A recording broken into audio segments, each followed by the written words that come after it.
to leave only the one which is better? Okay, the question was that I have shown that the comparison between the Hutchinson-Amazigo and the Hutchinson-Frauenthal model showed that the Hutchinson-Frauenthal model was, you said, better, agreed better with the experimental prediction, so in that sense, yes. I think it is always important to use an analysis which rigorously satisfies the pre-buckling. Membrane pre-buckling is okay to get the starting values, but I always repeat analysis with level 2. You see, on a Spark Station 2, what are you talking about? A level 1 gives you a map of imperfections, tell you which wave numbers in the circumferential direction are important in 5 seconds.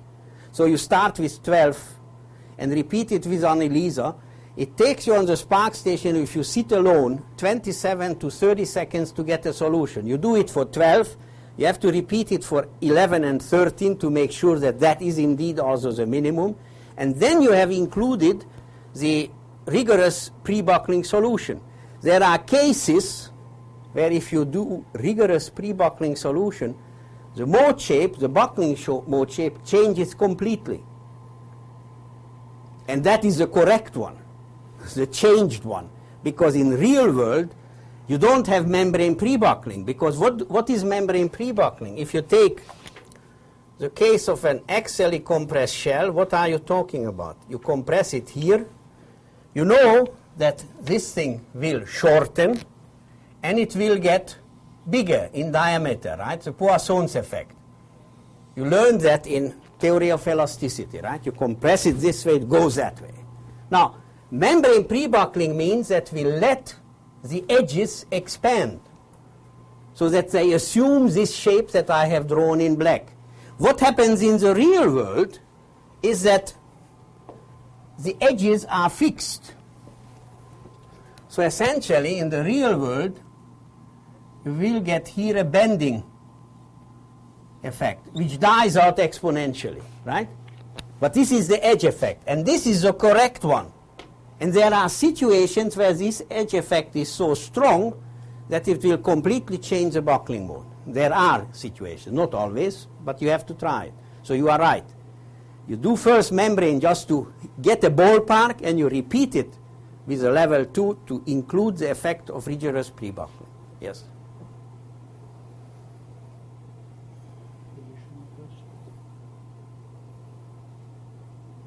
On the other hand, I think that this effort is very impressive because usually the knowledge which is acquired usually sort of belongs to the person who has it, yep, and it is not transferable.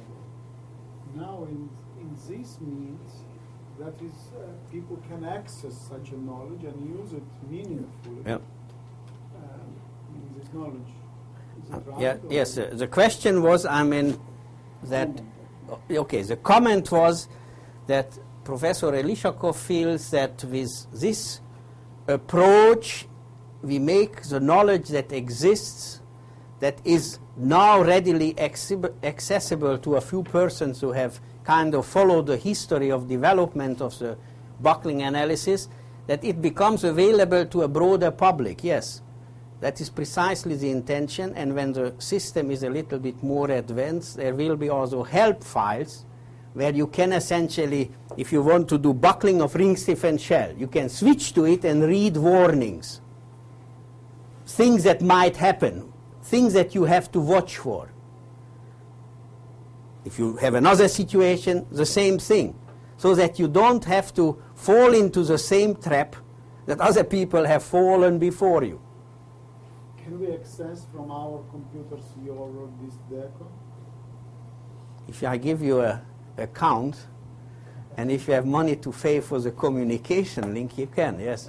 We were at NASA Langley, and I had a person working on this at NASA Langley, and he was directly connected to another person sitting in the Netherlands. And cannot we use email, which is... Well, it is similar to that, but I mean, you have a direct link. So you essentially, you send messages right on there. You ask him a question, and he comes back immediately with an answer. Then you try it. If it doesn't work, you sit in another window, you know, I mean, You have a workstation with different windows. In one window you are sending your messages, in the other window you do this. It was actually mainly the question there on a data reduction problem, but I mean it is a similar thing, right? You have two windows, one for messages, another where you are working in. Yeah. Dr. Arbocz, just now you mentioned that there are some cases where the boundary effect has a dramatic effect on the post-buckling mode. Are these cases confined only to the situation when the shear is not so long? When the shell is not so long. No, not necessarily. Look, I mean, one shell that causes a lot of trouble is if you have closely spaced rings on the outside and you compress it axially.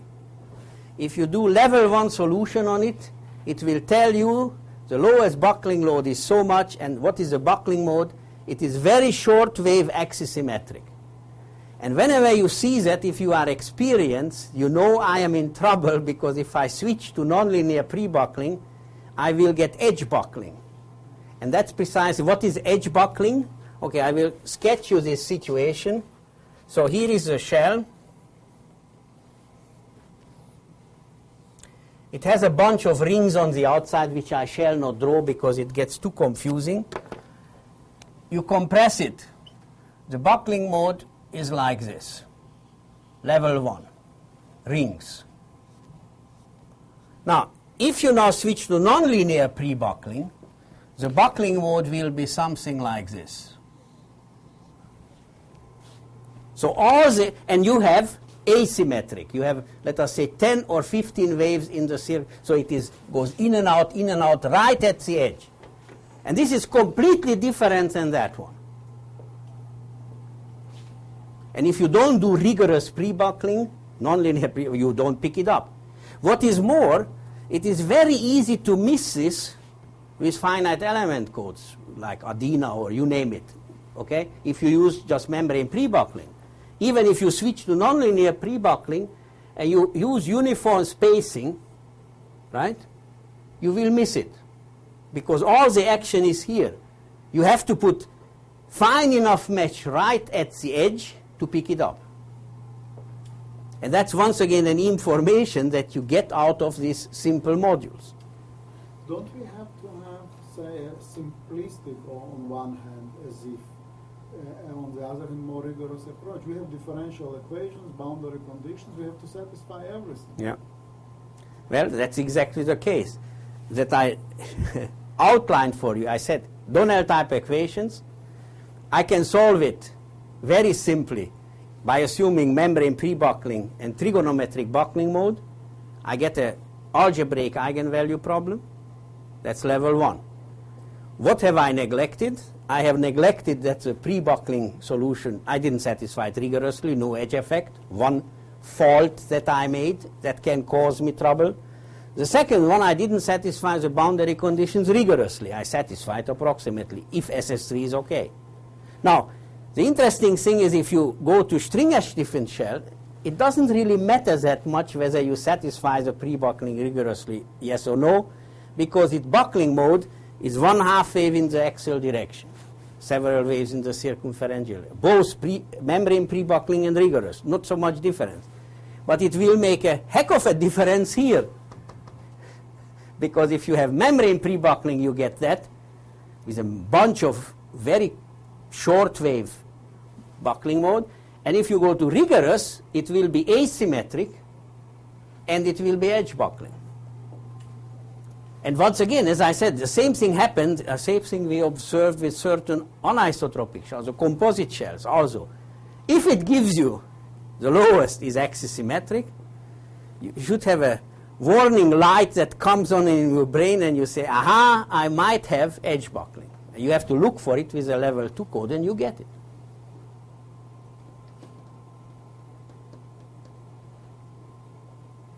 And then, do you use the shooting method to satisfy all those boundary?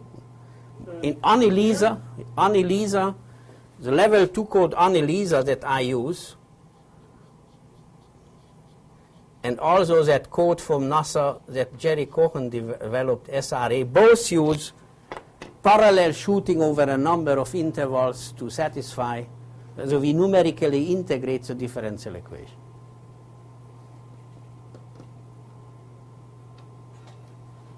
Any other questions? Probably I have another question. Sure. How is the boundary effect is reflected in B, the post-buckling coefficient when the... Well, I showed you that. Please repeat the question. Okay, the question was, how is the post-buckling coefficient B affected by satisfying the pre-buckling solution exactly or rigorously? Now, it is affected very much because B is an integral. I have not showed it because there was a large formula, but it is a double integral over the surface where three terms, the product of three terms, and one of them is a pre-buckling solution. So if it is membrane, then it is very simplistic. If you differentiate it, that term drops out.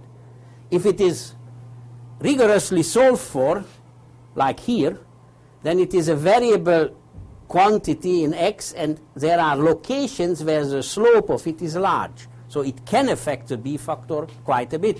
You have seen on one of the slides that are shown in the beginning, Hutchinson and Amazigo results, and then he redid it with Frauenthal. And that big peak, which indicated very strong imperfection sensitivity, when you did it rigorously, disappeared. So yes, you have to, if you really want to use the B factor, I would also recommend that you do rigorous pre-buckling, yes. Maybe one more question, and you may think about other questions. Is that on one hand it is better to put stiffener outside, but then such a shell is more imperfection sensitive. Sure. So you have sort of some optimization type of Well, the question was, I mean, it appears that if we put the stringers on the outside, the shell can carry more load, but it gets more imperfection sensitivity. Now that reduces precise. Now that seems to be the real problem also with optimization. If you optimize a structure, very often a structural configuration that in the non-optimal configuration is not imperfection sensitive, when you optimize it, it becomes imperfection sensitive, because optimization, crudely looked upon, can, for instance, have the following effect, that buckling loads that are widely separated, different modes, for instance, if you look at a build-up column, the Euler buckling load and the local buckling loads, they are very different. You say, well, if I optimize it, I want them to all occur about the same time. That's fine, but if you do that, then the column suddenly becomes imperfection sensitive. So indeed, you always, I think if you optimize, you always have to not only look what happens to the buckling load, but also what is the effect of imperfection sensitivity, which is, I think, in very few codes, if any, done. Yeah.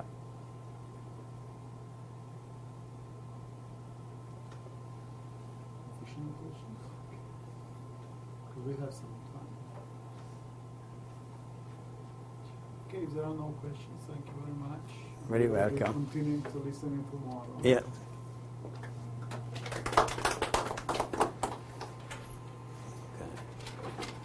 I looked there, I didn't appear, maybe you had some questions.